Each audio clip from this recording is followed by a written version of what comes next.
Son las 2:25 de la tarde del día 25 de agosto. Una fecha muy importante para todos los colombianos, inclusive mucho más importante para nosotros como ingeniero de petróleos. Pues hoy Ecopetrol está cumpliendo 69 años de creación bajo el decreto 030 de 1951 o la ley 105 de 1958. Voy a proceder a compartir pantalla. La clase pasada habíamos hablado de los principios básicos de la política petrolera en Colombia.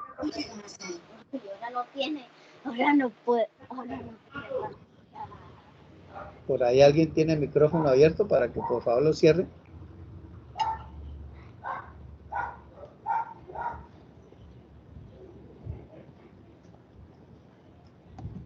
Entonces, dentro de la estructura de la política petrolera en Colombia hay unos principios básicos, los cuales vimos la clase pasada. Hay un marco legal, que son todas las normas, que las vamos a ver hoy, cómo es que se establece la política petrolera y bajo qué normatividades se está rigiendo dicha política. Y vamos a ver también hoy el marco institucional, ¿sí? Entonces, dentro del marco legal, bueno, algo de eso, o mejor, mucho de eso ya hemos visto, y es el recuento histórico que nosotros hicimos desde el principio del semestre, viendo la legislación petrolera en Colombia. Entonces, de la parte legal ya hemos avanzado bastante. En la clase pasada revisamos algunos artículos de la Constitución Política de Colombia. Entonces, la política petrolera, lógicamente, está regida bajo un derecho constitucional, y el más importante de todos, repito, al igual que lo dije la clase pasada, es el artículo 332 de la Constitución Política, donde se establece que el subsuelo y los recursos naturales son del Estado. Entonces, ese principio constitucional es con el que arranca, o es la base de la política petrolera en Colombia, porque si el subsuelo y los recursos naturales no fueran del Estado, sino fuera propiedad privada, pues no habría, digamos, una política petrolera en el país, sino que lo que serían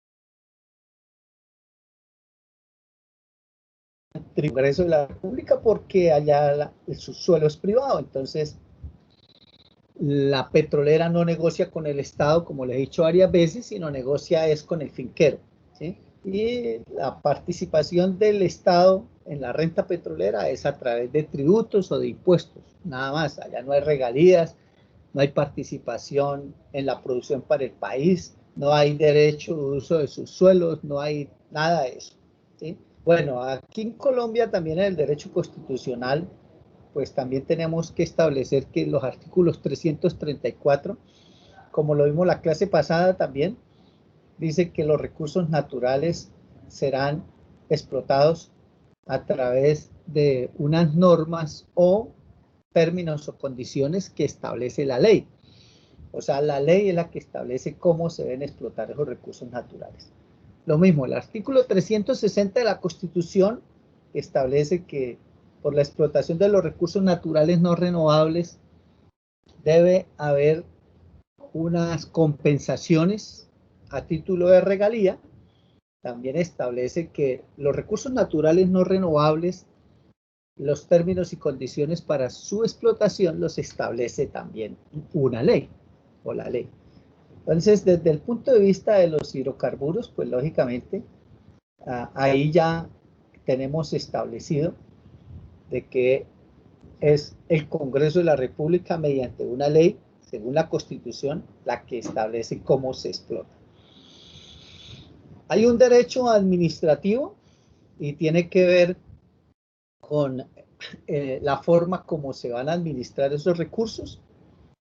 Desde el punto de vista legal, quien administra los recursos por el momento, pues es el Ejecutivo, porque desde la Ley 120 de 1919, como lo vimos, el Congreso de la República delegó las funciones de administrar el subsuelo y los recursos naturales a el Ejecutivo, o sea, al Gobierno Nacional.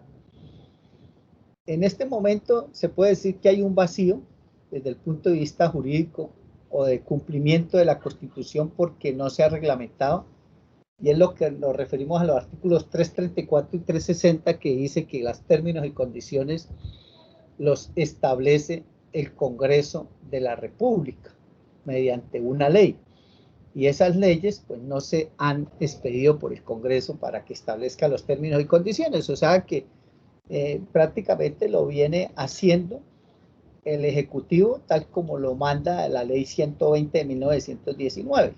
Aunque para mí la Constitución política en esos dos artículos que ya les nombré, 334 y 360, deroga la Ley 120 del 19 y ya que debe establecer la forma de administrar esos recursos, que son los términos y condiciones, pues es el Congreso mediante una ley, y no lo han hecho.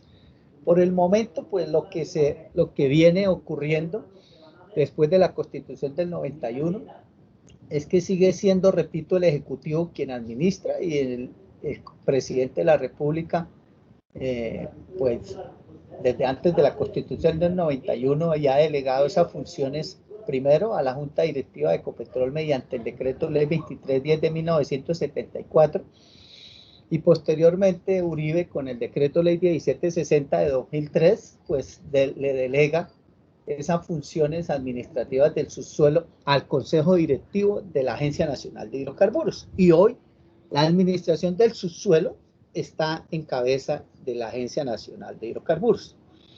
En la parte del derecho laboral, pues a nosotros nos rige el Código Sustantivo del Trabajo en primera instancia.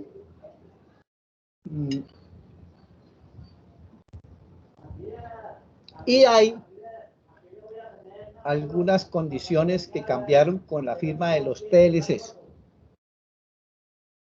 En las TLCs se estableció movilidad laboral, entonces se derogó lo que contemplaba el Código Sustantivo del Trabajo, en el sentido de que las petroleras y mineras no podían traer más del 10% del personal calificado del extranjero. Ya con la firma de los TLC quedó establecido de que el 100% del personal calificado puede ser traído por la petrolera del extranjero, el 100%. Después de la firma de los TLC, la Cancillería, o sea, lo que se conoce también como el Ministerio de Relaciones Exteriores, en el año 2013 firmó un decreto en el cual establece que las petroleras pueden traer el 100% del personal del extranjero. De esa forma, pues también se deroga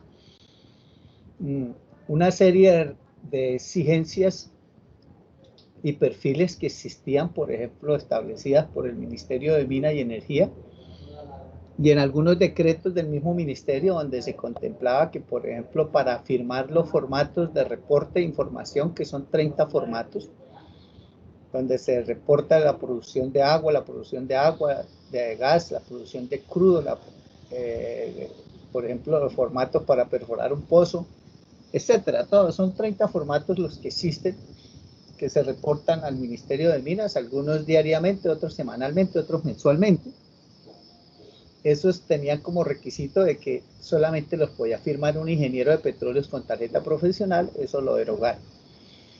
Lo otro que estaba establecido también era de que los cargos en la industria pues tenían un perfil, y ese perfil lo eliminaron de que fueran ingenieros de petróleos o a veces geólogos o geofísicos, y lo cambiaron por la palabra profesional.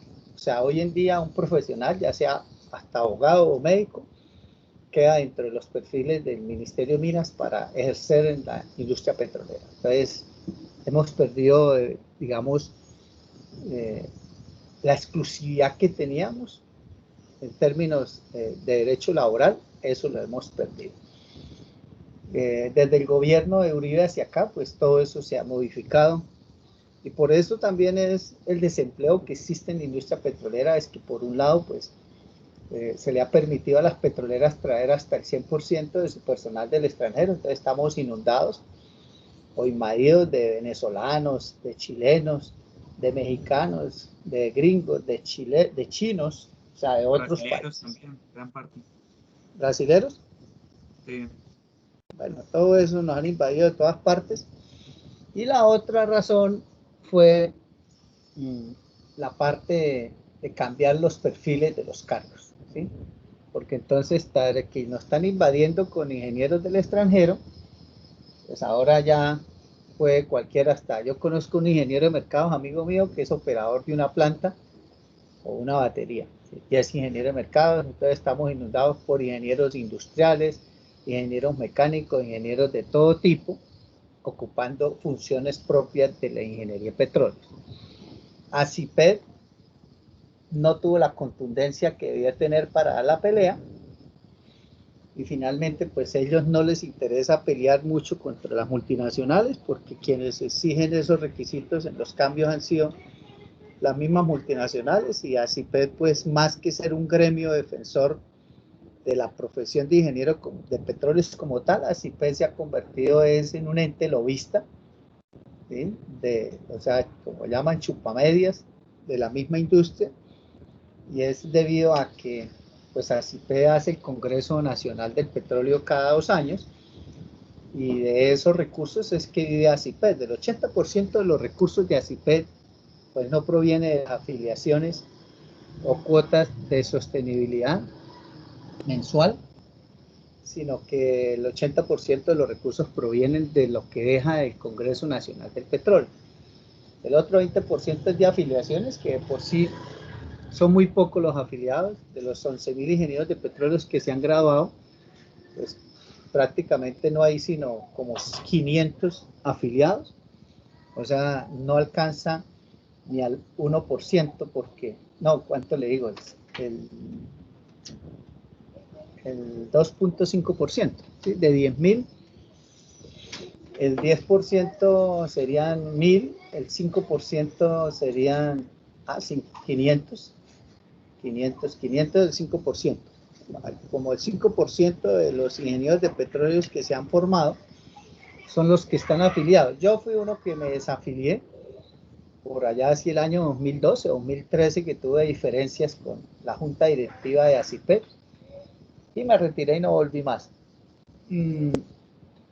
Porque me di cuenta de que ellos son lobistas de las multinacionales, y en lugar de propender por defender el empleo y los salarios, ellos le lamben, son lambiricas de las multinacionales. Ahí hicieron medio un intento de protestar por el decreto que expidió la Cancillería en el 2013 con respecto a la traída de hasta el 100% de los extranjeros, pero ahí no pudieron hacer nada, y además eso quedó en tratados de libre comercio, que los tratados de libre comercio son tratados internacionales que tienen el nivel de la Constitución, por lo cual difícil, ahí no hay nada que hacer. Entonces, realmente, pues el gremio primero tiene muy pocos afiliados, repito, solo el 5% de los que se han graduado, pues no representen sí el gremio de los ingenieros.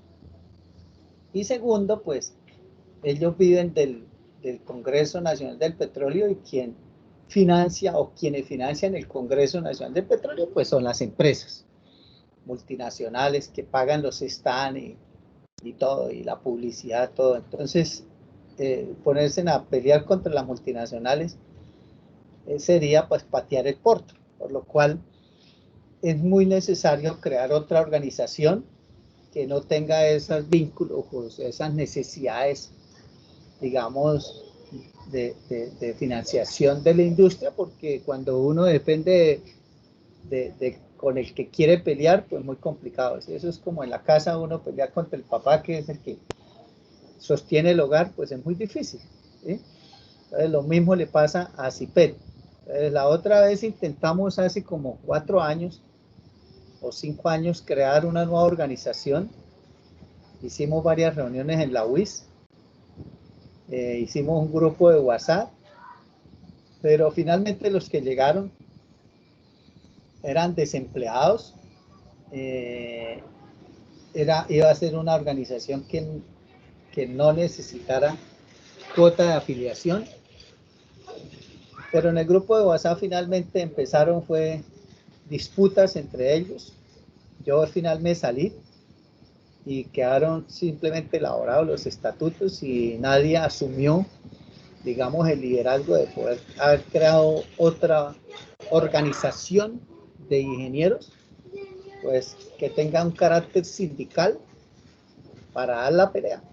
Entonces, los ingenieros de petróleo son muy desunidos de por sí, o somos muy desunidos, o sea, cada cual por su lado, ¿sí? Cada uno es buscando a ver si tiene una oportunidad de vincularse y salvar su pellejo, y no hay en la ingeniería de petróleo, en la profesión, digamos, no hay unión ni hay solidaridad, hay mucho individualismo, entonces así, pues muy complicado.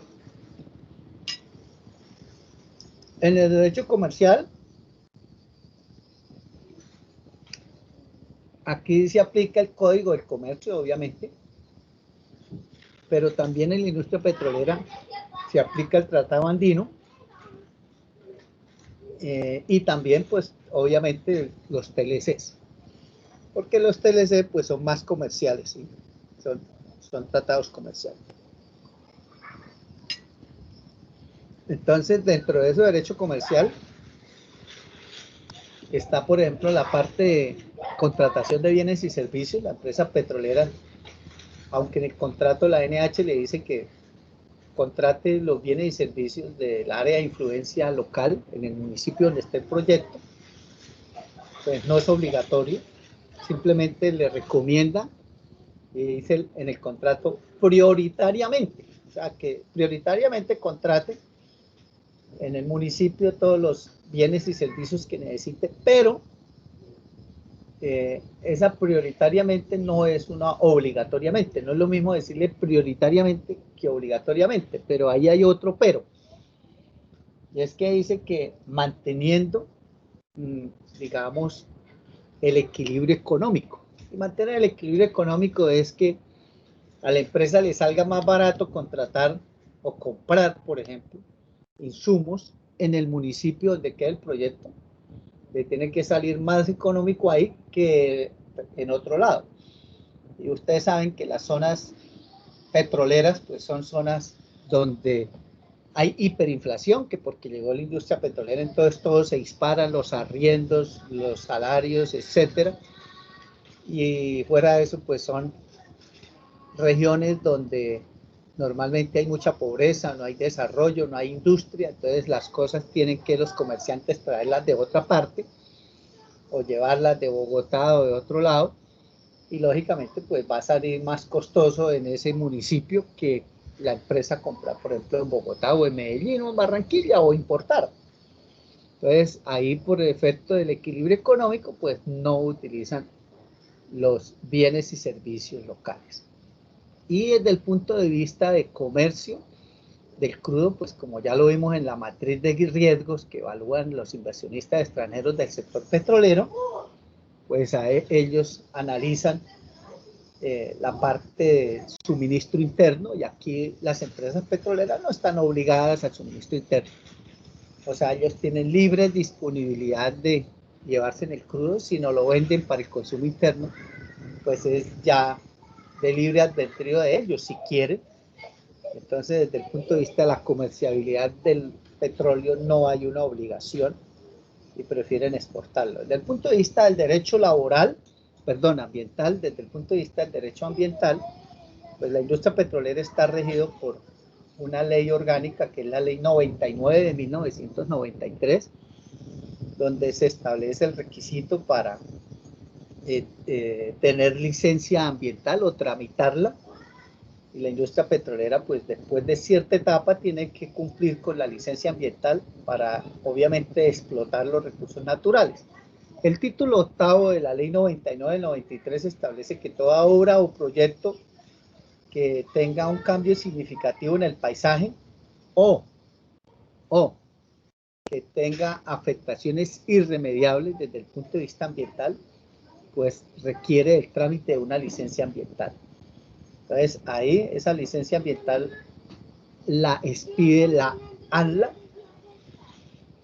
que es la Agencia Nacional de Licencias Ambientales, y para poder cumplir con ese procedimiento, por poder tener derecho a esa licencia ambiental, la empresa tiene que hacer un estudio de impacto ambiental, el cual tiene que socializar con las comunidades, tiene que presentar un plan de manejo ambiental y tiene que presentar un plan de contingencia. Y la Corporación Autónoma Regional, donde se va a llevar a cabo el proyecto, pues tiene que dar un concepto de si es favorable o no favorable. Entonces, la Corporación Autónoma Regional del concepto, la empresa que requiere la concesión, pues hace el estudio de impacto ambiental y el plan de manejo ambiental y el plan de contingencia y se lo presenta a la ANLA, y la ANLA, después de que hace una verificación o una inspección y verifica que el estudio de impacto ambiental sea correspondiente, pues procede después de 3 meses como mínimo los reportes de los que envían a la visita, pues entonces procede a expedir la licencia ambiental. Y la licencia pues lleva en sí muchos compromisos que la ANLA le exige a la empresa petrolera. Son muchos requisitos. La empresa petrolera, después de que ya tiene la licencia ambiental, debe hacer unos reportes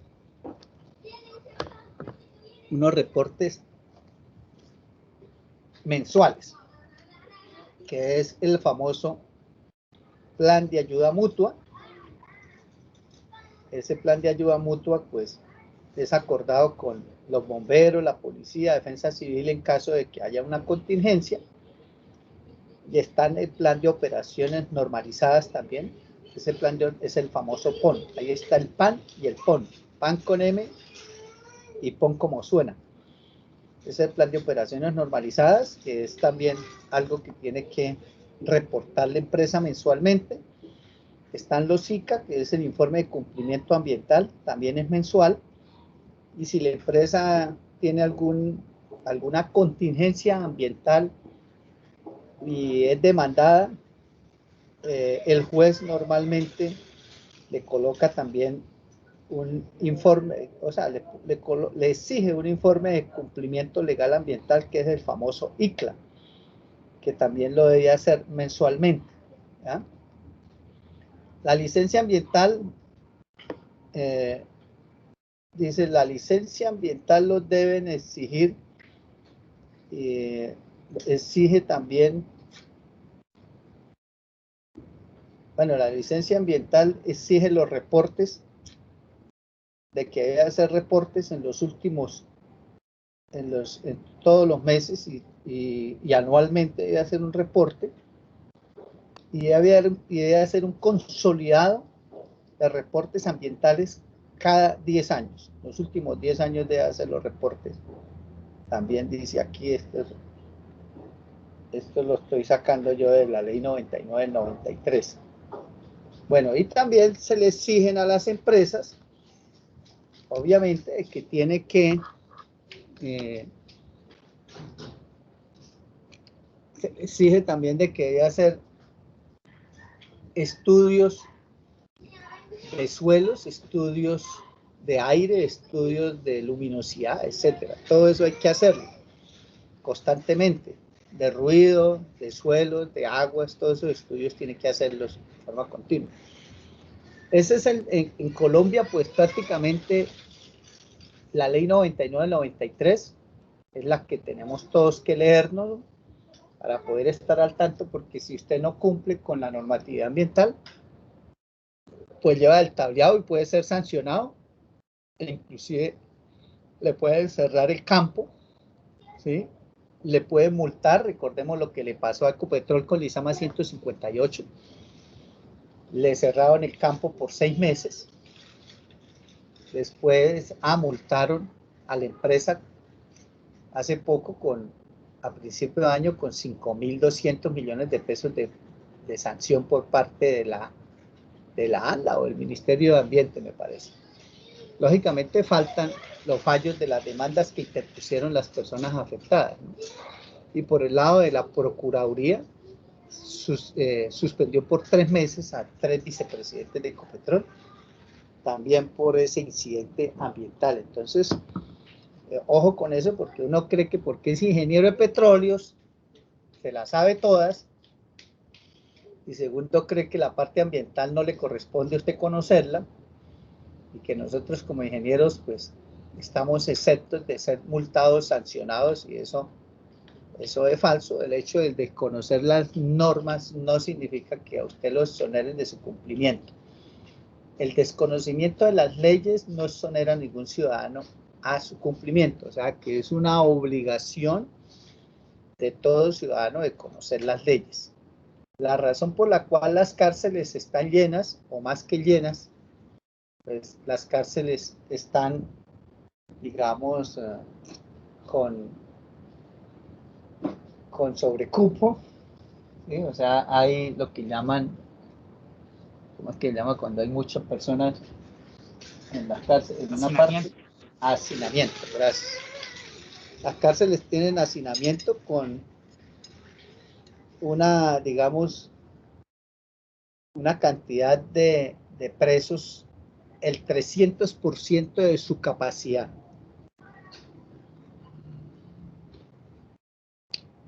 Un hacinamiento del 300% y se la pasan haciendo cárceles por todos lados. Y normalmente eso obedece a que los ciudadanos somos desconocedores de las leyes. Y la razón también es porque el Congreso de la Paz haga y haga y haga leyes. Y nada más, miren, los decretos que ha expedido Duque en estos 4 meses de la pandemia ya pasaron de 1.200 decretos. ¿Eso qué significa? Que prácticamente saca un decreto por día. Uy, más, ¿no? 1.200, llevamos 120 días, 10 decretos diarios. 10 decretos diarios está sacando Duque. Entonces, así uno fuera juicioso, pues no es capaz, le tocaría sentarse a leer todos los decretos y todas las leyes que sancionan todos los días.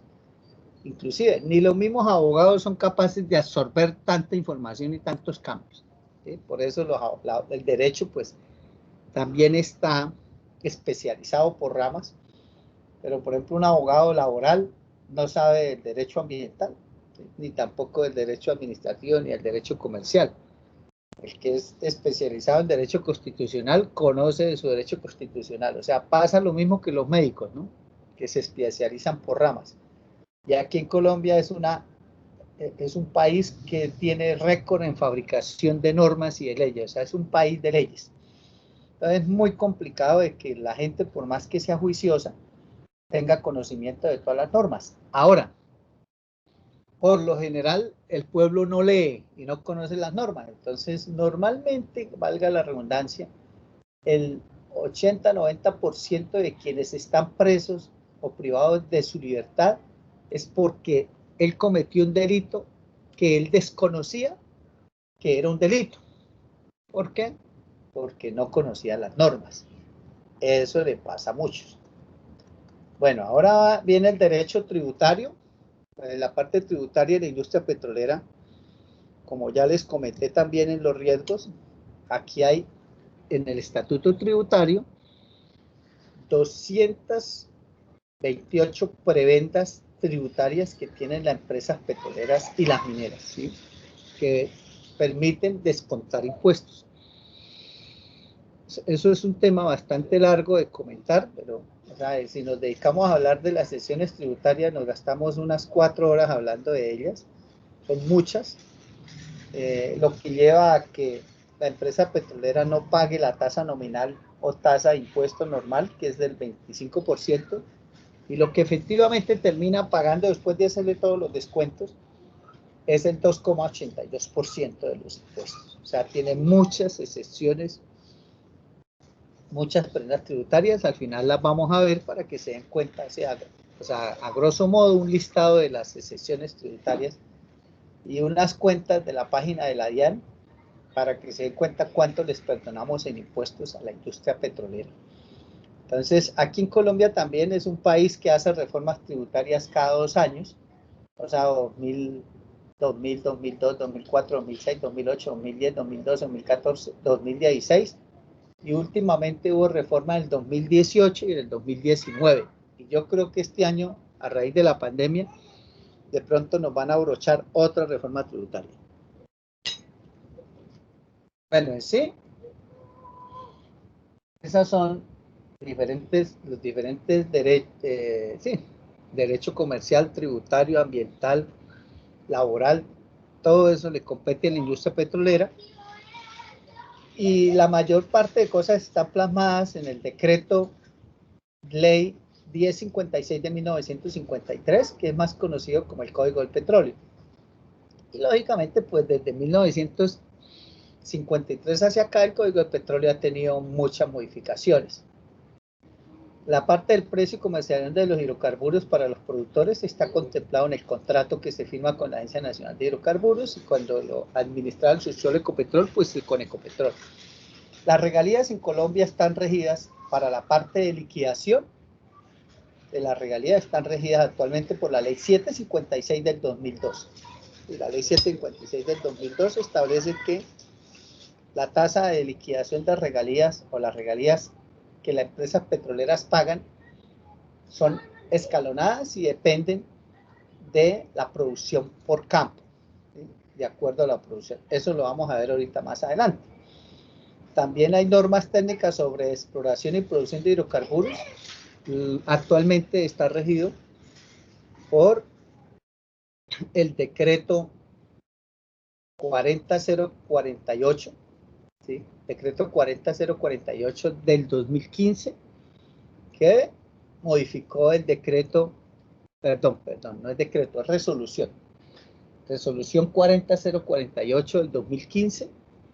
Esa resolución es la que rige toda la parte técnica sobre exploración y producción de hidrocarburos convencionales. Y esa resolución 40048 pues, fue la que modificó la resolución 181495 del 2009. Muchos todavía consultan la resolución 181495 del 2009, pero la que está actualizada es la resolución 40048 del 2015. Claro que no cambió mucho, ¿sí? Las modificaciones son muy poquitas, por eso usted compara la resolución 181495 del 2009 del Ministerio de Minas, ¿no?, con la resolución 40048 del 2015, y los cambios son muy poquitos, no alcanza, yo creo que ni el 5% de la resolución se cambió, muy poquito. No lo he detallado yo en forma, pero prácticamente yo cuando consulto cualquiera de las dos leo lo mismo, ¿sí? Todavía no he encontrado dónde están esos cambios. De pronto el profesor Eric sí, porque el profesor Eric como da producción, y lo mismo que los que dan perforación y dan producción, tienen que enseñarle a los estudiantes esas normas técnicas de exploración y producción. Eso es para yacimientos convencionales, ¿no? Porque para yacimientos no convencionales salió el decreto 3004 del 2013, decreto 3004 del 2013 del Ministerio de Minas, y salió la resolución 90341 del 2014. Me imagino que ustedes están tomando nota de esas normas, hay que bajarlas y hay que leérselas y tenerlas en cuenta. Bueno, en la parte de la normatividad del decreto 3004 del 2013 y la resolución 90, que es la resolución 90341 del 2014, que es para yacimientos no convencionales, eso está suspendido por el Consejo de Estado, ¿sí? Y por la suspensión de esa normatividad es que la implementación del fracking en Colombia está parado, está en stand-by desde que el Congreso, desde que el Consejo de Estado suspendió esas normas, las suspendió porque fueron demandadas, y los demandantes le exigieron al Consejo de Estado una medida cautelar, y esa medida cautelar era que suspendiera la norma mientras el Consejo de Estado falla. Y ahí está suspendida.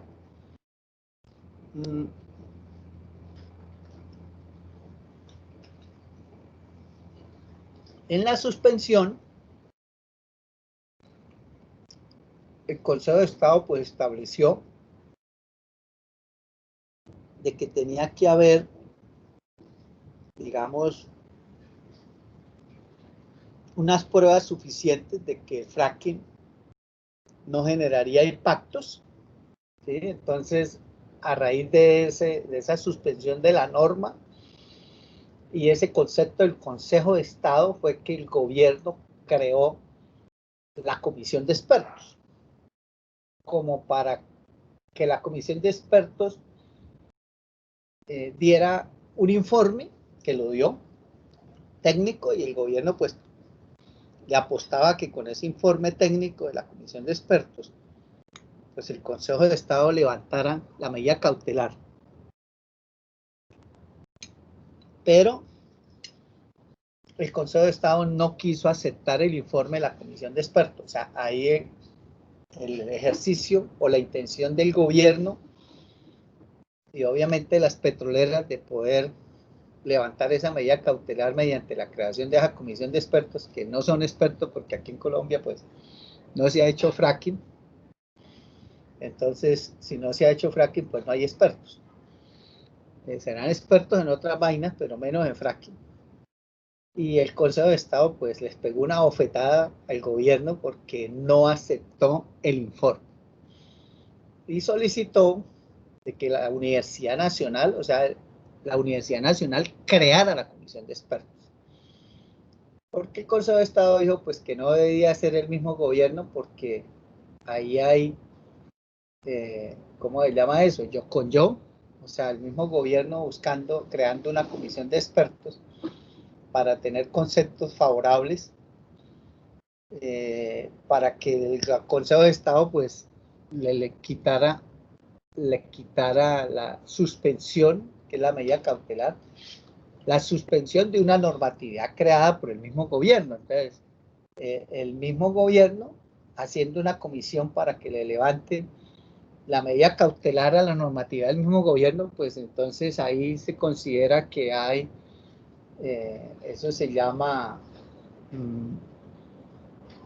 pues termina siendo o sea, juez y parte, o hay intereses creados ahí en esa comisión de expertos porque fue creada por el mismo gobierno a quien le suspendieron sus normas creadas por el mismo gobierno. O sea ahí no era válida esa comisión de expertos. En sí, no es porque el Consejo de Estado, digamos, sea un enemigo político del gobierno y quisiera darle una bofetada al gobierno de Duque. No, es muy sencillo. Simplemente la comisión de expertos no debería haber sido creada por el gobierno porque las normas que están suspendidas, repito, las expidió el gobierno. Entonces, el mismo que le suspende las normas, crearon una comisión de expertos para que la comisión de expertos dé un concepto, pues no, hay intereses creados, entonces pierde, digamos, la neutralidad de la comisión de expertos. Entonces, por eso, en este caso. Exacto, usted lo dijo bien, conflicto de intereses. Ese es el término jurídico correcto, muchas gracias. Entonces, compañeros, el Consejo de Estado estableció que debería ser la academia, un ente neutral, y delegó a la Universidad Nacional, que es la universidad pues, de mayor prestigio en el país y tiene la carrera de Ingeniería de Petróleos en su sede de Medellín. Y ahí la Universidad Nacional nombró 9 miembros. Los 9 miembros rindieron 2 informes. 6 se unieron, donde rindieron un informe en contra de fracking, prácticamente para que se mantenga la medida cautelar. Y yo digo, por encima de eso, para que tumbe el Consejo de Estado esa normatividad, la tumbe, ¿sí? La declare inexequible y obviamente violatoria de algunos principios, como el principio de precaución. Entonces, 6. Y otros 3 que estuvieron a favor, que son profesores de la Universidad de sede Medellín, de la carrera de Ingeniería de Petróleo de sede Medellín, los tres que se apartaron de ese informe o ese concepto, digamos, el oficial, porque finalmente, pues los tres que se apartaron hicieron otro informe y también se lo enviaron al Consejo de Estado. Pero el Consejo de Estado, pues obviamente va a tener en cuenta primero el informe de las mayorías, porque así funcionan las cortes y así funcionan entre ellos mismos cuando votan, así sea por un voto, al final todos se unen al que ganó la mayoría. Entonces, cuando ellos van a fallar, normalmente ellos se someten a votación internamente, y entonces dicen 4 magistrados votaron así, 3 magistrados votaron así, pero al final queda lo que dijeron los 4, o sea, la mayoría. ¿Sí? Eso es como la medida cautelar que le metieron a Uribe. Bueno, esa sí fue por unanimidad. ¿Sí? Ahí solo hubo una que la apartaron y la declararon que tenía conflicto de intereses, una de las magistradas, porque había sido magistrada del juzgado ese militar de las Fuerzas Armadas, entonces también fue nombrada por el presidente Duque para llegar a la Corte Suprema de Justicia. Entonces, de los 6 que habían en esa sala, ella la apartaron y los otros 5 votaron todos a favor de la medida cautelar de Uribe. Pero hubieran podido votar 3 a favor y 2 en contra. Al final se toma la decisión de las mayorías. Entonces, bajo ese, digamos, esquema decisorio que tienen las Cortes, como hubo de los 9, 6 en contra de fracking, lo más probable es que el Consejo de Estado va a tumbar el fracking, o sea, va a derogar la normatividad que el gobierno había creado. Y no le va a parar bolas al informe de los otros 3, porque por un lado son minoría y además no es el informe oficial que entregó la Universidad Nacional. Con lo cual, compañeros, ustedes se pueden dar cuenta que el fracking aquí en Colombia se nos demora. Está demorado, eso está más enredado que...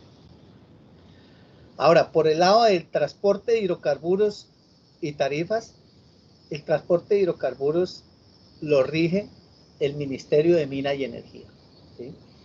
Y el Ministerio cada 6 meses expide las tarifas de los diferentes oleoductos y poliductos que hay en Colombia.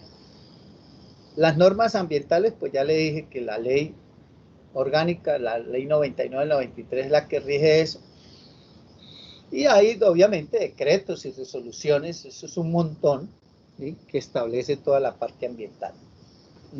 La parte de servidumbres e indemnizaciones, pues las servidumbres petroleras están regidas por la ley 1274 del 2009. Ley 1274 del 2009. Y ahí se establece en las servidumbres petroleras de que debe haber un acuerdo con el finquero sobre el valor de las servidumbres.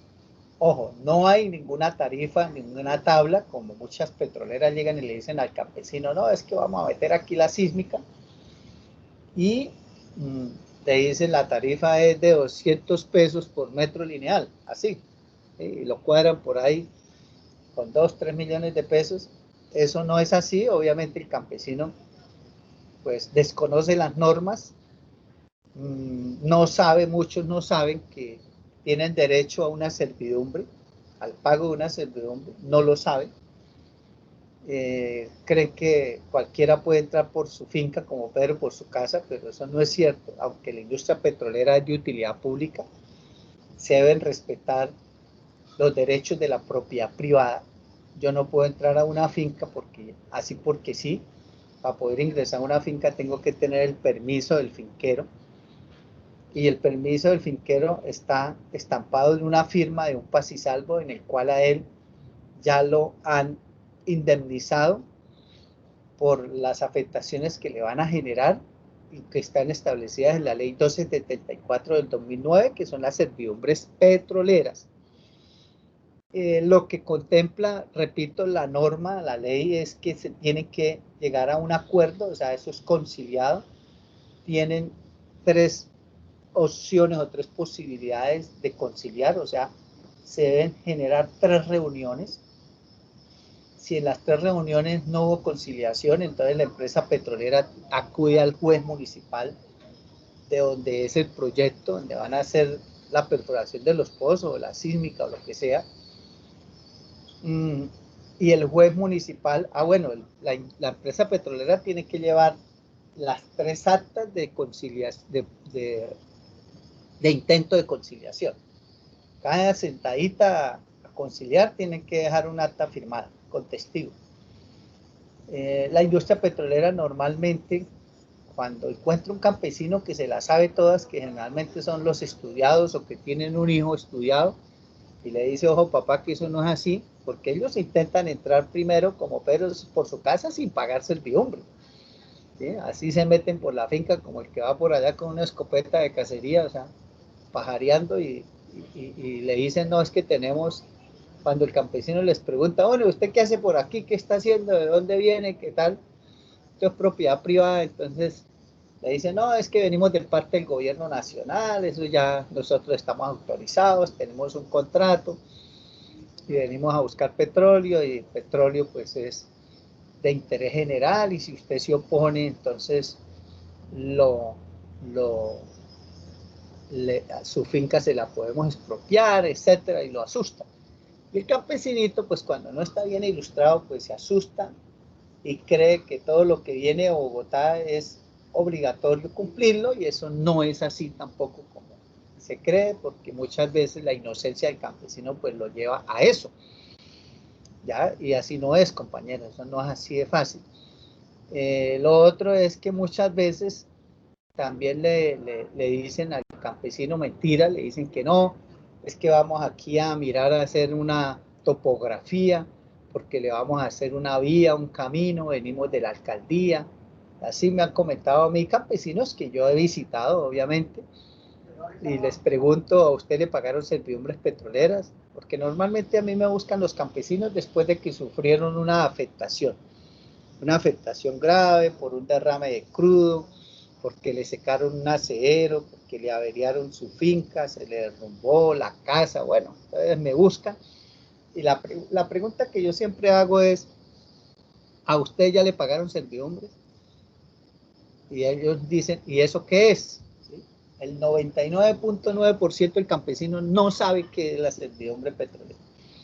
Entonces yo les explico, les digo, no, ustedes tienen que haber venido aquí un abogado de la empresa, con un social o con una social, haberle socializado a usted el proyecto, en qué consistía, cómo van a intervenir su finca, si le van a hacer vías de acceso, si van a hacer locaciones o plataformas de perforación, si le van a hacer sísmicas, si por aquí va a pasar una línea de flujo o un oleoducto, si le van a montar aquí una estación de recolección o una planta de tratamiento o una estación de bombeo o una estación de almacenamiento, o aquí va a quedar montada una TEA. Bueno, cualquier maricada que van a hacer se la tienen que socializar a usted y comentarla. Y además, pues tienen que sentarse con usted a negociar. ¿Por qué? Porque su finca pues va a quedar de utilidad pública. Y cuando uno dice de utilidad pública, se convierte la finca en pública. No privada, pública. Ya el finquero, después de que la industria petrolera le entra, él ya no puede disponer de su finca, y qué cuento de que cercar y que por aquí usted no puede entrar, no, se vuelve pública. ¿Sí? Y en eso consiste las servidumbres, y es prácticamente indemnizarlo a él por todas las afectaciones que le van a generar. Yo siempre digo a la industria petrolera, cuando me los encuentro en esos procesos, le digo, mire, hagan una cosa, compren la finca. ¿Sí? No se pongan a huevonear. Entonces, muchas empresas tienen también el concepto de que eso, que para qué van a comprar, ponen a comprar fincas, y el objetivo de ellos es venir a buscar petróleo, y si no encuentran, ¿qué van a hacer con la finca que compraron si no encuentran? ¿Sí? Y si encuentran, ellos sacan petróleo por 20, 22, 25 años y se van. Entonces, muy pocas empresas pues tienen esa premisa de comprar la finca, que es lo más fácil, y evitar conflictos, porque ya la finca es de la petrolera y ahí pueden hacer lo que quieran, ¿sí? Entonces, muy pocas hacen eso. Entonces, al campesino, pues uno les pregunta y dice, no, aquí que cuento de negociar ni nada, aquí llegaron juez con un permiso ya del juez que iban a entrar, o sea, le hacen imposición de servidumbres. ¿Cómo logran la imposición de servidumbres? Pues lo que hacen normalmente es que llegan a donde el juez municipal con unas actas falsas, donde ponen a los mismos empleados de la empresa a que firmen como testigos y colocan ahí que el finquero no quiso firmar. Y ponen las tres actas pues, con fechas diferentes y le dicen al juez, vea, nosotros acudimos a la finca en tal fecha, en tal otra y en esta otra. Él no quiso conciliar y no quiso firmar. Aquí nos tocó pues que firmaran los testigos, igual que pasa cuando los alférez le hacen a uno un parte y uno no quiere firmar, ponen a otro por allá que firme, ¿sí? Entonces, con esas actas falsas, con esas actas de supuestamente no conciliación por parte del finquero, el juez, le entregan eso al juez y el juez nombra un perito de la lona y ese perito pues tiene que ir primero tiene que estar registrado en la lona, ¿sí? Y ese perito tiene que ir hasta la finca y hacer un avalúo de todo, avalúo de los pastos, de, de los regadíos, del ganado, del establo, de las plantas, de los cultivos que tenga, etcétera, todo, la casa, todo. Y le presenta un informe al juez municipal y más o menos el perito establece el avalúo de la servidumbre. Y el juez le dice a la petrolera, venga, déjeme el cheque a nombre del finquero y tome el permiso para que entre. Así es que dice la ley, ¿sí? Ustedes la pueden bajar y leerla. Repito, ley 1274 del 2009, ¿ya? No es tan larga, pero es bueno que la conozcan, primero porque van a ser ingenieros de petróleo y segundo porque muchos de ustedes, pues, sus papás tienen fincas o usted mismo de aquí a mañana, cuando ya sea millonario por ejercer la carrera de ingeniería de petróleos, va a volverse finquero. Entonces es bueno que conozca la norma porque allá le van a caer también a su finca y eso le ha pasado a muchos amigos ingenieros de petróleos que son finqueros y que me acuden a que yo los asesore y yo le digo, vea, usted es ingeniero de petróleos y la misma industria lo va a abrochar, ¿sí? Y usted también desconoce la norma y siendo ingeniero de petróleos. Pero es que de alguna manera sí o sí la petrolera va a entregar, o sea, no hay una manera de que el campesino se niegue y que no entre la petrolera a la finca. Yo conozco casos de petroleros que han ganado, pero ganan cuando la industria petrolera la ha cagado, y es que la industria pues ha violado o ha abusado, y entonces cuando el campesino demuestra de que le violaron unos derechos o que no se cumplió con los trámites legales, entonces la petrolera lleva el bulto y le dicen, me da favor y se sale. A eso le pasó a Ecopetrol en un municipio del Meta que se llama Cumaral. Ojo, no, Cubarral, porque hay dos municipios parecidos, Cumaral y Cubarral, que también hay otro que se llama Cubará, pero ese sí es en Boyacá, por allá cerca de Saravena. Pero ahí en el Meta hay uno que es Cumaral, ese es yendo allá para de Yopala hasta hacia Monterrey, no, ese no es. Ese yendo para Granada, que es Cubarral. Allá hay un finquero que inclusive me invitó a que diera una charla allá a los campesinos y a él Ecopetrol se le metió y le hizo un pozo al lado de la casa, como a 100 metros de la casa le paró el taladro y le hizo un pozo. No le pagó servidumbre ni nada. Y fuera de eso, pues Ecopetrol le impuso la servidumbre y fuera de eso le puso en el catastro, o sea, en estos instrumentos públicos, apareció que estaba en proceso de expropiación, o sea, no malparido. Cuando el Cucho se dio cuenta, le iban a ir a expropiar la finca. Y lógicamente violando con todo proceso. Entonces el tipo pagó un abogado en Bogotá, que él se consiguió, y de alto, un abogado de alto nivel, porque el Cucho es un finquero de plata. Así creo que fue Cancino, un abogado de apellido Cancino, creo que fue ese, uno de los duros. Y le esculcaron Ecopetrol. Resulta que Ecopetrol, para haber hecho ese pozo, tenía que tener un permiso de la ANLA, no lo tenía. Tenía que tener una autorización de la ANH para haber hecho ese pozo, no tenía la autorización de la ANH.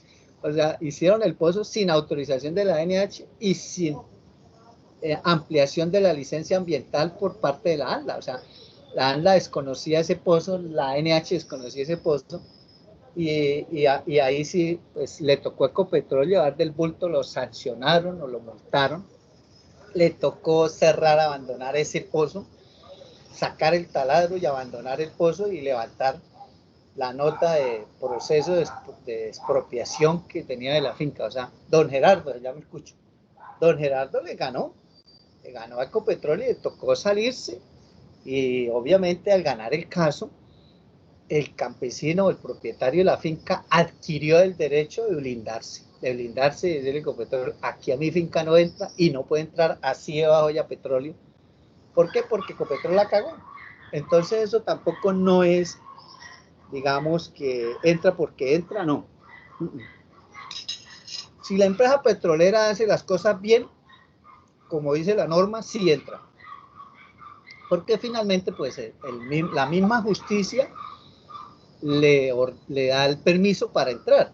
En la parte de servidumbres, si hace todo el procedimiento correcto, y lógicamente el campesino fue el que se opuso y no quiso conciliar ni nada, ni llegaron a un acuerdo, y se cumplió lo que dice la ley, es que, por ejemplo, se nombró el perito y el perito fue a la finca, hizo el peritaje, porque a veces los peritos no van a la finca, sino se inventan el informe, porque los peritos muchas veces son comprados por la misma petrolera. Entonces, normalmente en cada región hay un perito que ya es conocido y es amigo de la industria petrolera. Entonces, la mismo perito llama a la industria y le dice: oiga, me salió un peritaje por allá para el bloque tal, donde es el bloque de ustedes y tal, y arregla. Entonces, la empresa petrolera pues le da ahí sus billetes y hacen un informe ahí todo chimbo sin haber hecho la visita, para que la indemnización por la servidumbre salga barata, y lo que le han de dar al finquero le dan al perito. ¿Sí? A esos casos también yo los conozco. Y entonces, lógicamente, el juez da la orden. Pero eso también se puede revocar si se demanda. Yo conozco un caso de Pirirí, creo que fue Pirirí o Quifa, de Pacífico Rubiales, hoy Frontera Energy, también donde le impusieron, ahí sí fue imposición de servidumbre, con orden del juez municipal de Puerto Gaitán y todo, pero se consiguió una abogada aquí de Bucaramanga, los finqueros, porque no fue un solo finquero, sino fueron varios que le impusieron servidumbre, y esa abogada se movió y demandó a nivel superior, a otra corte, y la corte derogó todo, tumbó todas las servidumbres impuestas por el juez municipal de Puerto Gaitán. O sea, eso no es tampoco tan fácil. Ese cuentico de que la industria petrolera, que porque es de utilidad pública, entonces puede entrar como Pedro por su casa, atropellar los derechos y la propiedad privada y los derechos individuales, eso es falso. Eso no es así. O sea, lo que pasa es que antiguamente habían dos cosas que ustedes tienen que tener en cuenta. Antiguamente, pues, por un lado, la industria petrolera iba a zonas baldías. Zonas baldías son territorios que son del Estado. Si al caso hay campesinos, pero son poseedores. Por ahí esos que colonizan la llanura, ¿sí? No tienen escrituras, no tienen título de tierras, propiedad. Entonces ahí la industria entraba como Pedro por su casa. Entonces se creó una cultura así. Y la otra razón es que los campesinos, pues, son muy sumisos por naturaleza. A ellos no les gusta pelear debido a la falta de educación. Pero hoy en día ya, así como ustedes, muchos son oriundos del campo, como en el caso mío, donde ya llega un hijo de campo y estudia, conoce las normas, las leyes y ya despierta al papá y le dice, ojo papi, aquí esto no es así. Y lo otro que ya internet, y entonces ya uno cualquier cosa entra por internet. ¿Sí? Yo, por ejemplo, me separé hace 4 años y yo no sabía cocinar y yo aprendí a cocinar por internet. Ahí está todo el video, ¿sí? La receta, los tiempos, cuánto le echa de lo uno, cuánto lo otro y le queda a uno, mejor dicho, ya solo con contarles que ya cocino se me llena de agua la boca, ¿sí? Entonces, todo hoy en día es más fácil y hoy en día, pues, ya le queda a la industria petrolera muy berraco. Y lo otro es que las zonas baldías, como tal, la industria petrolera ya las exploró. Entonces, hoy ya la industria petrolera está incursionando en territorios que ya tienen otros propósitos. O sea, le llegó primero la agroindustria, ¿sí? La ganadería. Entonces, antes la industria petrolera se iba a la EPM a buscar petróleo, pues, donde lo único que habían era orígenes indígenas, tigres, leones, ¿sí? Por allá en el monte, bien lejos. Hoy en día ya la industria petrolera se metió, por ejemplo, aquí a Boyacá, a la sabana cundiboyacense, todo lo que es Ingeniero, es decir, que Sogamoso. ahorita no hay, Colombia no cuenta con zonas baldías, ¿o sí? Sí, claro, el territorio, casi todo el territorio de los llanos, un 70% aún es baldío. Lo que pasa es que ya cuando usted tiene posesión, la posesión de más de 15 años ya le da la propiedad.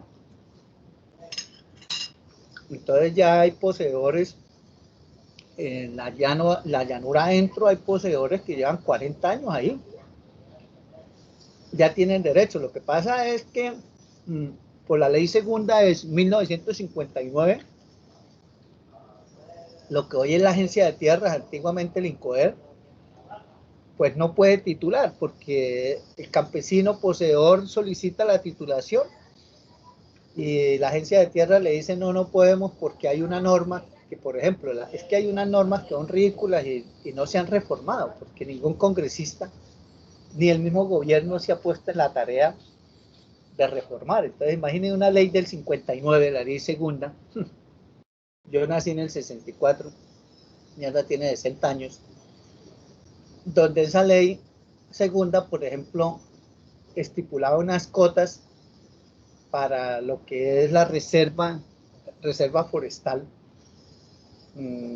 Por ejemplo, en el sur de Bolívar, toda esa zona de Cimitín y Santa Rosa del Sur, todo eso está por la ley segunda protegida y aparece como reserva forestal. Y esa vaina hace muchas décadas, digamos 4 décadas, 3 décadas, esa vaina fue colonizada inclusive por santanderianos y eso ya no es selva. Pues selva, pero hoy ya no lo es. O sea, en el 59 era selva y era reserva forestal, pero todo eso lo deforestaron y lo colonizaron. Y hay ya gente que tiene 30, 40 años ahí, poseedores. ¿Sí? Pero la ley sigue vigente, la ley dice, eso es reserva. Usted va y visita, va, no hay un árbol lleno de vacas, lleno de cultivos, pero en la ley es reserva. Entonces el INCODER, lo que es reserva, o el INCODER no, hoy se llama Agencia de Tierras, lo que es reserva forestal o reserva hídrica, no lo puede titular, porque es reserva. Entonces eso sucede con muchos terrenos de los llanos, que por culpa de la ley segunda no se puede. Yo nada más, cuando fui director de la UIS Barranca, del 2005 al 2009, imagínense, hace más de 10 años, con el padre Pacho de Ruz, que era el que dirigía la corporación esta de paz y desarrollo del Magdalena Medio, estuvimos haciendo un estudio conjunto con la UIS e identificamos 15.000 poseedores en el sur de Bolívar, 15.000 finqueros, ¿sí? Que tienen su finca y todo, y ganaderas y con sus casas y toda esa vaina, pero no tienen escritura, no tienen título. Inclusive yo una vez le recomendé a un senador santanderiano, le dije, hermano, meta esa ley, una ley en el Congreso, reforma la ley segunda, para que puedan titular esa gente. Mire, solo en el sur de Bolívar usted se echa al bolsillo los votos de 15.000 familias. Póngale 2 votos por familia, son 30.000 votos, compañero. Pero al final nadie hace la vuelta, ¿sí? Entonces esa ley segunda no ha permitido la titulación de muchos baldíos. Ahora, aunque hoy son baldíos o siguen siendo baldíos, lo que las leyes también, por ejemplo, la ley 1274 del 2009, pues estamos hablando de 2009, es hace 10 años, le dio a los poseedores la misma garantías o los mismos derechos, ¿sí? El ser usted poseedor de una finca le da los mismos derechos que ser titular, o sea, que ser propietario con escritura. Entonces, antiguamente, antes de la ley 1274 del 2009, pues la petrolera llegaba y averiguaba y decía, no, esta tierra es baldía. Entonces se metía y le decían al campesino, usted no joda mano porque usted aquí no es dueño de esta mierda. Esto es del Estado. Si es de que el Estado ya me dio a mí concesión para venir aquí a explorar, así de que no joda, porque usted antes, si quiere, lo sacamos de aquí. Y así era. Entonces lo atropellaban y le tocaba el campesinito que así callado, así llevara 40 años ahí, ¿sí? Y le volvían mierda a la finca y él no podía decir nada porque la finca es del Estado, baldío. Pero la ley 1274 dijo que los poseedores tienen los mismos derechos que el propietario legítimo que tenga título. Entonces ahí la industria petrolera ya le queda más arrecho porque el poseedor tiene los mismos derechos. ¿Queda claro, compañero?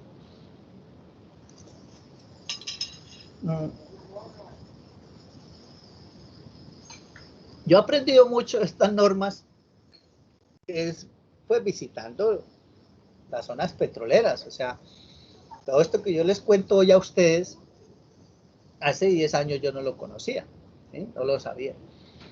Pero uno visitando las zonas de influencia, conociendo la problemática, escuchando a los campesinos, participando en audiencias públicas ambientales, en foros, en debates de control político, en audiencias públicas, todo eso, uno aprende, porque uno va, escucha y dice, oiga, vea, yo no sabía esta mierda, ¿y qué tal? Muchos campesinos que se han enfrentado con las petroleras y han puesto abogados, pues lógicamente le cuentan a uno y le dicen, vea, profe, esa mierda es así, asada, y yo lo resolví por este lado, y entonces uno va aprendiendo. Esa fue una de las razones por las cuales, en primer lugar, yo le dije a mi hija, estudie Derecho. ¿Sí? Le dije a mi hija, estudie Derecho, porque esta vaina, hermano, si uno no es abogado, está jodido. Y el Derecho, pues, tiene un campo de acción muy amplio. En todas partes necesita un abogado. Todos los cargos públicos, en el perfil está el abogado ahí metido. Si usted quiere, si necesitan el gerente del hospital, entonces dice que debe ser médico, paramédico o abogado. Si necesitan el contralor municipal o departamental, dice que sea contador público, economista, financista o abogado. Si necesitan el gerente para un banco, dice que debe ser administrador de empresas, ingeniero financiero, economista o abogado. O sea, el abogado está en todos los perfiles. Entonces yo le dije, mira, estudie Derecho. Y con esta vaina de las luchas ambientales que uno viene dando, al final le dije, especialícese en Derecho ambiental, ¿sí? Porque también me daba cuenta que muy poco conocimiento por parte de los abogados de la parte ambiental, del derecho ambiental. Y hoy mi hija trabaja con la ANLA y con la CAR de Cundinamarca, ¿sí? Entonces, pero porque estudió esa vaina. Y ella, pues, también me enseña en su estudio. A veces me llama a consultarme a mí también, pero nos metimos en el cuento y realmente uno aprende es en el terreno, como todo, ¿no? Ustedes terminan su carrera en ingeniería de petróleo y realmente van a aprender es cuando salgan a ejercer. En la universidad quieren algunos conceptos teóricos, muy básicos, pero realmente el ingeniero se hace en campo. Cuando ustedes salgan, allá un obrero técnico o tecnólogo que lleva 15, 20 años en la empresa es el que les va a enseñar hasta cómo se abre y se cierra una válvula, ¿sí? Porque uno sale de la universidad y no va a decir, ni siquiera cerrar una marica válvula. Con eso les digo todo, no tenemos laboratorio de instrumentación, no tenemos nada. Entonces, uno aprende. Para eso fue que yo pedí En el 2004 hice la gestión para tener el campo Colorado, campo escuela, cuyo objetivo era que ustedes en sus materias técnicas el último mes fueran en el campo. Si veía perforación, que allá hubiera un taladro escuela, y el último mes, obviamente, para el campo. Lo mismo, producción el último mes para el campo, y que el último semestre fuera en el campo, y esa fuera la tesis, ¿sí? La tesis en el campo. Pero realmente a la UIS le quedó grande ese ejercicio. Yo cumplí con conseguir el campo, pero obviamente pues no fue una adjudicación a la UIS como tal, sino fue un convenio de administración delegada, primero por 10 años, y la UIS terminó fue en conflictos con Ecopetrol, cometieron muchos errores. En el momento en que se recibió el campo, pues yo salí de la dirección de petróleo y me fui director de la UIS Barranca. La UIS Barranca soportó los gastos del campo por un tiempo y dio los dineros para montar la oficina de campo escuela en Bucaramanga, aquí en el edificio de Petróleos. Y después pues yo me desprendí de eso porque me dediqué a la sede de Barranca. Pero aquí la UIS cometió 3 errores. Uno, que realmente el campo escuela no quedó bajo la administración de la Escuela de Petróleos, sino quedó adscrito fue a la Vicerrectoría de Investigaciones. Error garrafal, porque el campo más que la investigación es más de operación, y lo necesitaba era la Escuela de Petróleos. Y en la Vicerrectoría de Investigaciones pues estaba, era un físico, Oscar Gualdrón, que era físico y ingeniero electricista, o sea, de petróleos nada, ¿sí?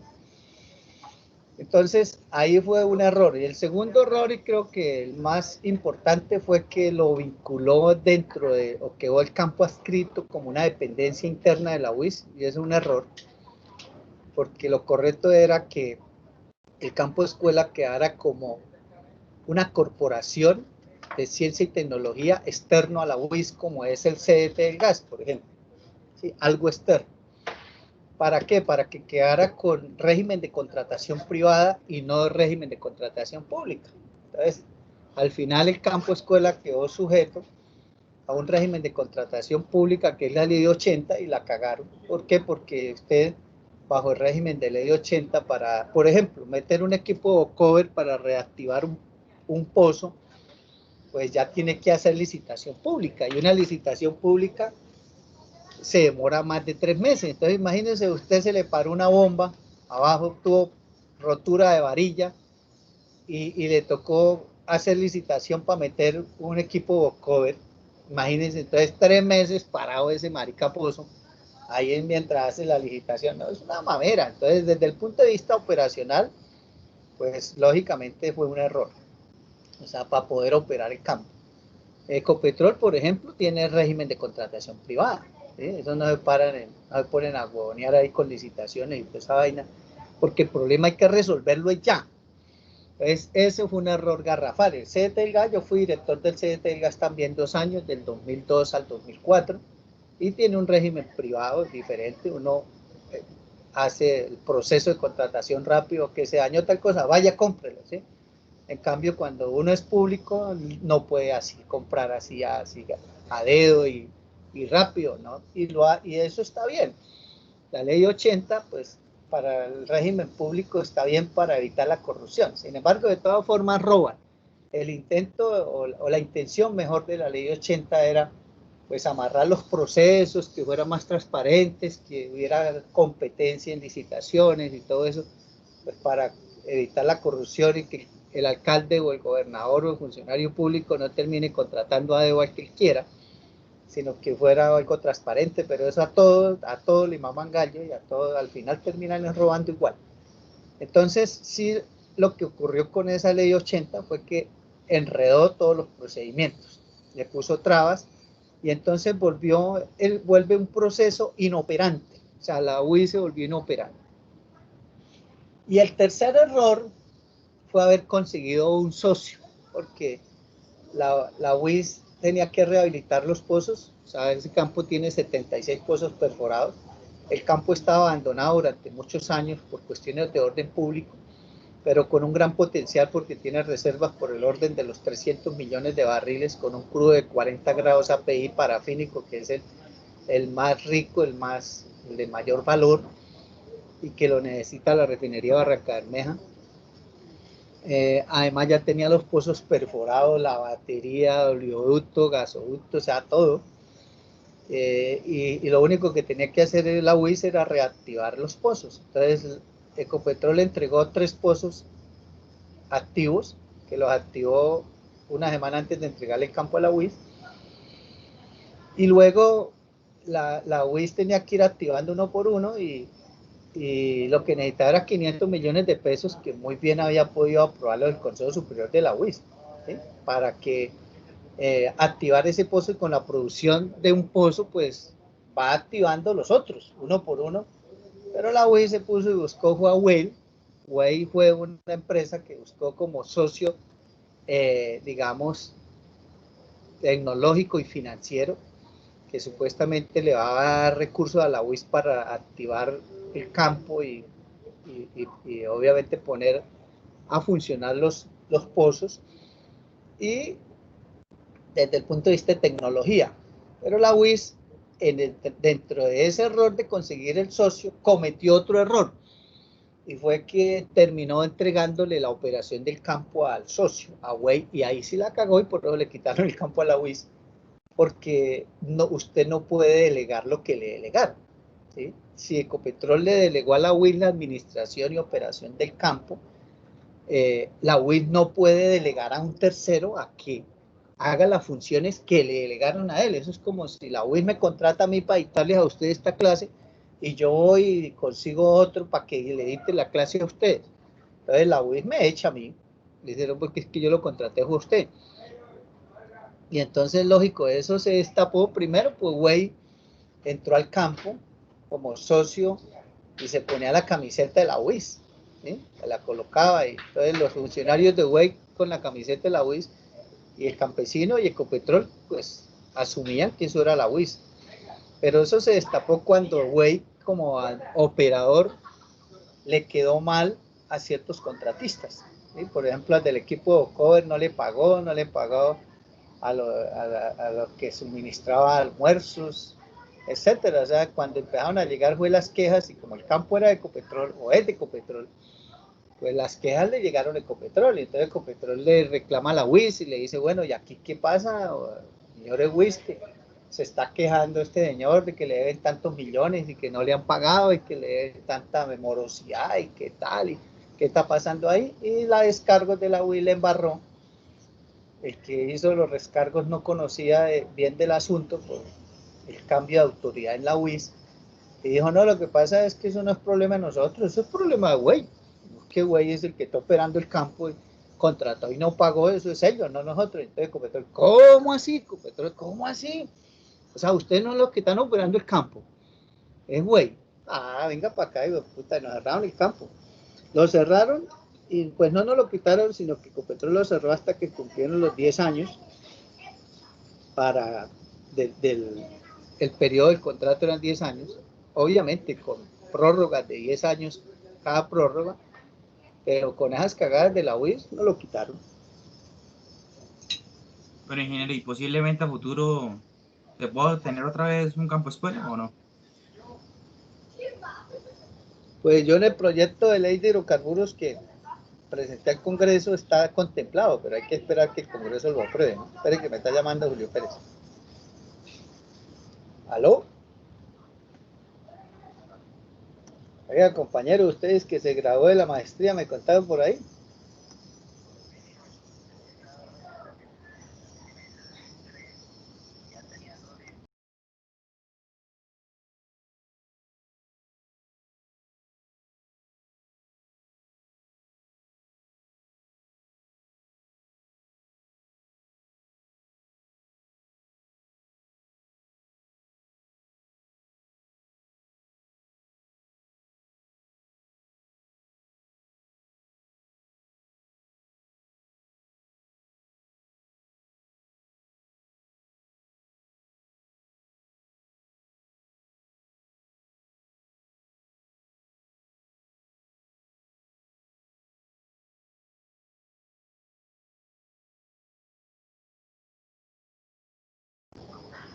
Bueno, compañero, ahí si usted tiene una desviación estándar muy grande de su evaluación o sus evaluaciones, usted puede calcular el coeficiente de dispersión de Pearson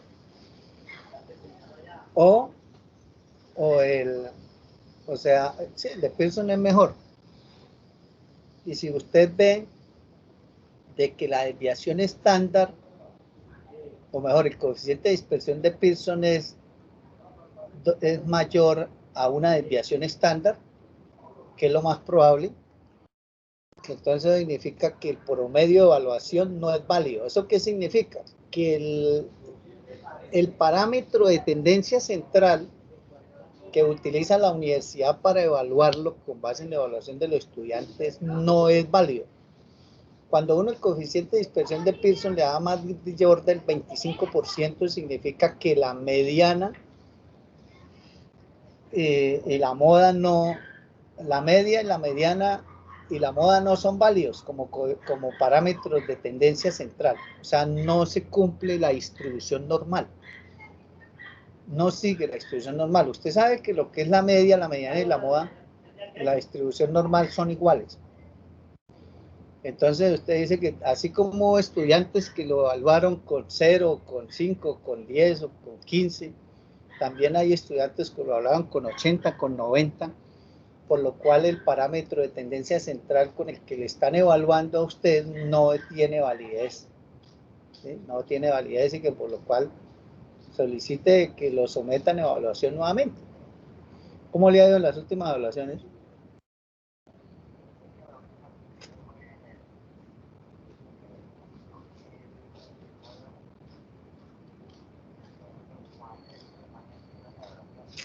El año pasado no hubo en segundo semestre de evaluación.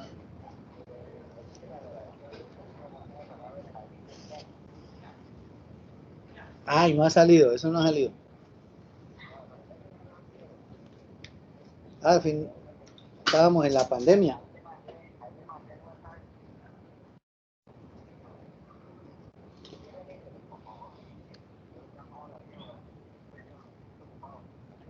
Ahorita a las 4 le miro eso porque estoy en clase. Ya ahorita que salga cambio de clase, la miro. ¿Listo? Bueno, chao.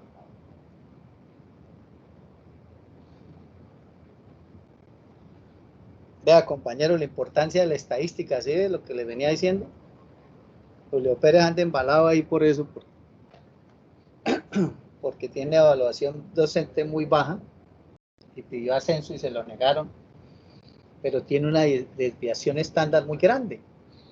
Entonces, de una desviación estándar muy grande significa que hay una dispersión muy grande, o sea, no hay una tendencia, por lo cual la evaluación no es válida porque así como hubo estudiantes que lo partieron, hubo estudiantes que lo evaluaron muy bien.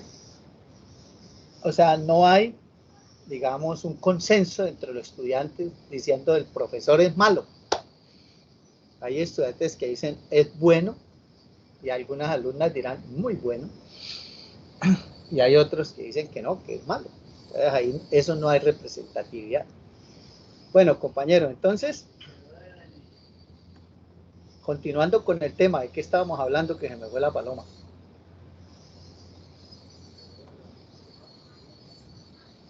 ¿Me recuerdan?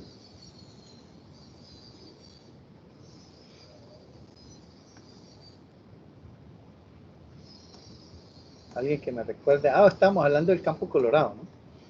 Sí, el campo colorado fue una oportunidad y yo estoy intentando meterle en la ley de hidrocarburos porque si queda en la ley, así es en Venezuela, en Ecuador, en Brasil, en Bolivia, en Perú, todos estos países, las universidades que tienen la carrera de petróleos tienen campo petrolero, pero es por ley.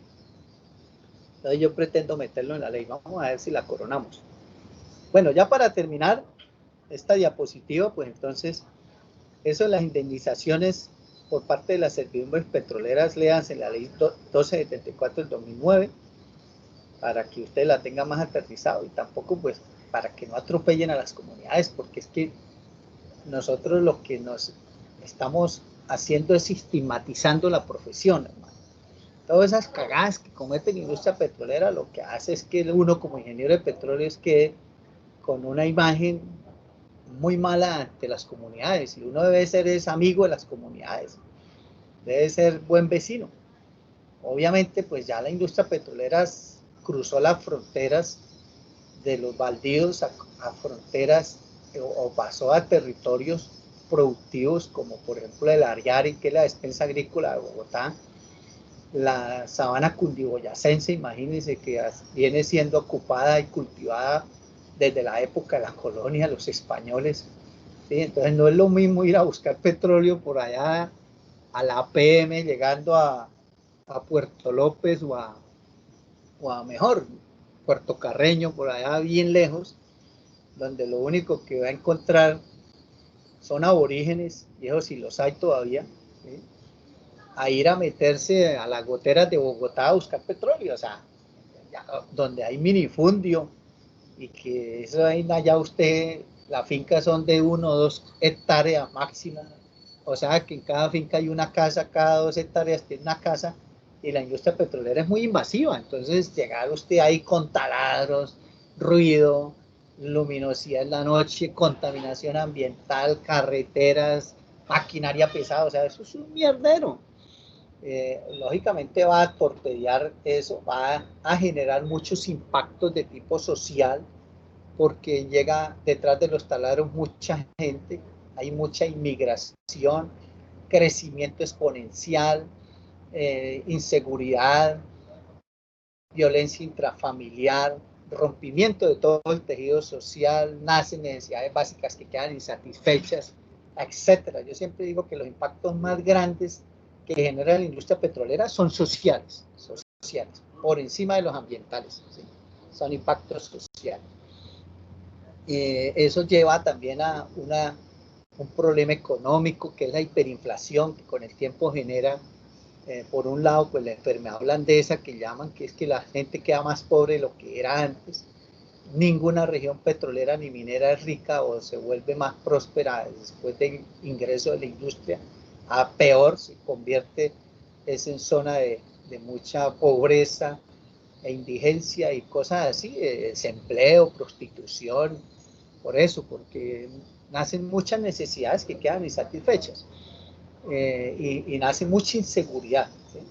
Mucha inseguridad por el mismo desempleo, y la hiperinflación pues hace que el costo de la vida sea muy grande. Eso es lo que llamo la enfermedad holandesa, que la gente pues los ingresos que tiene, que no son de la industria, no son ingresos provenientes de la industria petrolera, pues finalmente no les alcanza para satisfacer sus necesidades que antes las satisfacían. Por ejemplo, usted llega a una vereda y se consigue el litro de leche barato en 600 pesos, la gaseosa en 1000, todo barato, pero llega a la industria petrolera y eso se cuantuplica, una gaseosa pasa a valer 5.000, un arriendo pasa de 200.000 a 1.000.000, o sea, cosas así, y el que es profesorcito, policía o tiene ingresos que no provienen, repito, de la industria petrolera, pues no le alcanzan los ingresos como le alcanzaban antes, y eso genera más pobreza.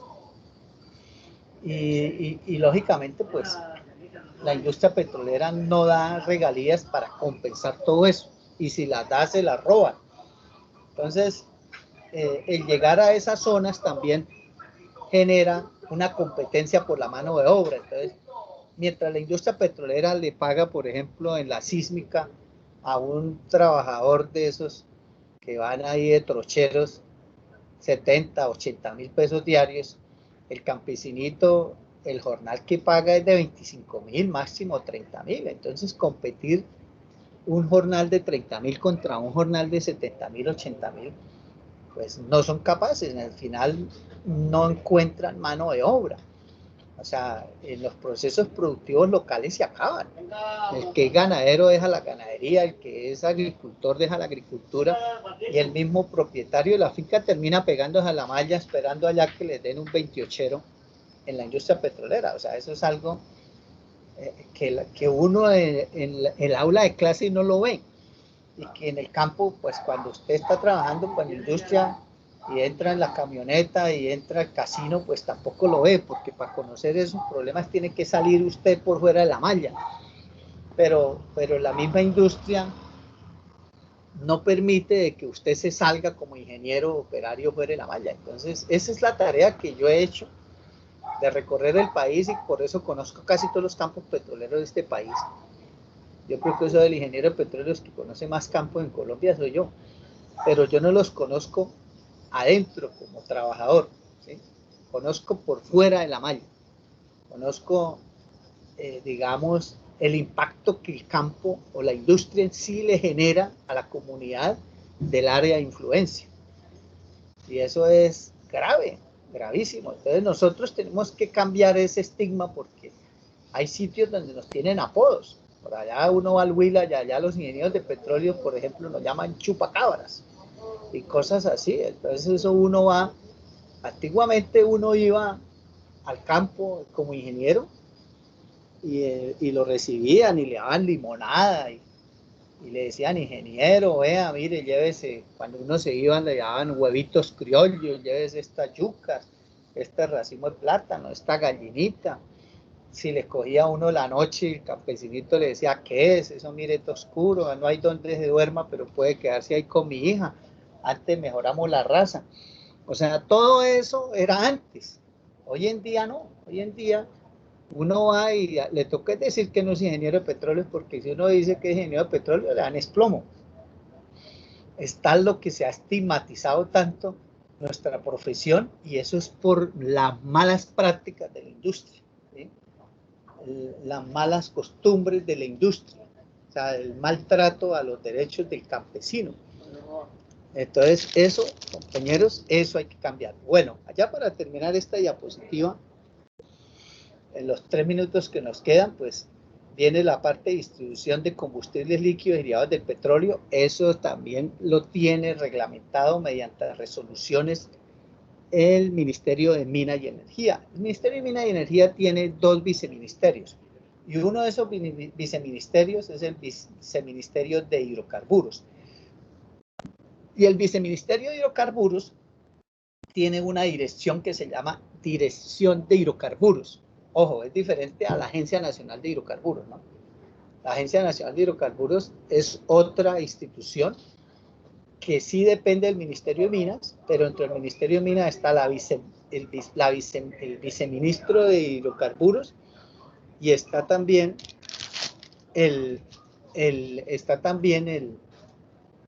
la Dirección Nacional de Hidrocarburos, que es diferente a la Agencia Nacional de Hidrocarburos. Muchos confunden la Dirección Nacional de Hidrocarburos con la Agencia Nacional de Hidrocarburos. Y la Dirección Nacional de Hidrocarburos es la encargada, por ejemplo, de entregar licencias a las estaciones o bombas de gasolina o de combustibles.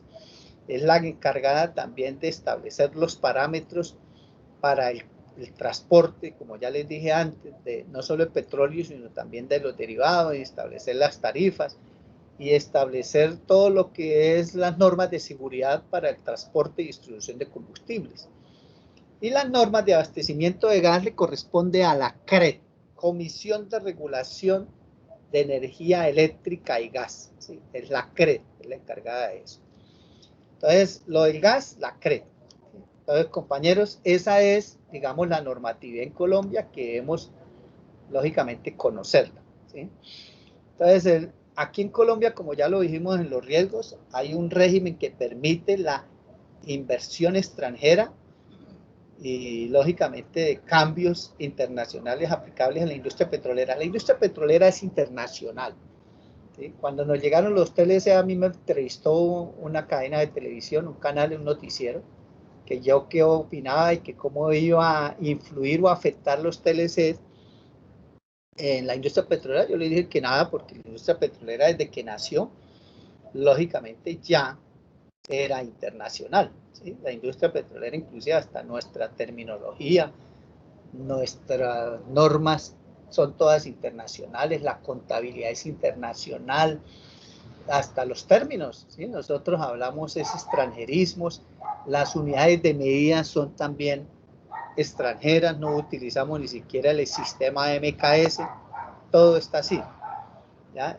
También ya hablamos del Código del Comercio y las normas laborales, importación de bienes de industria petrolera, normas tributarias y el marco institucional. Bueno, compañeros, entonces la próxima clase vamos a ver la pirámide jurídica, que es importante que la tengan en cuenta. Espero que la próxima clase sí terminemos con esta parte de política petrolera en Colombia y veamos los modelos de contratos que hay a nivel mundial. Bueno, compañeros, feliz tarde. Hablamos dentro de 8 días. Sí, ingeniero, usted, buena tarde. Listo, profe, muchas gracias. Buena tarde.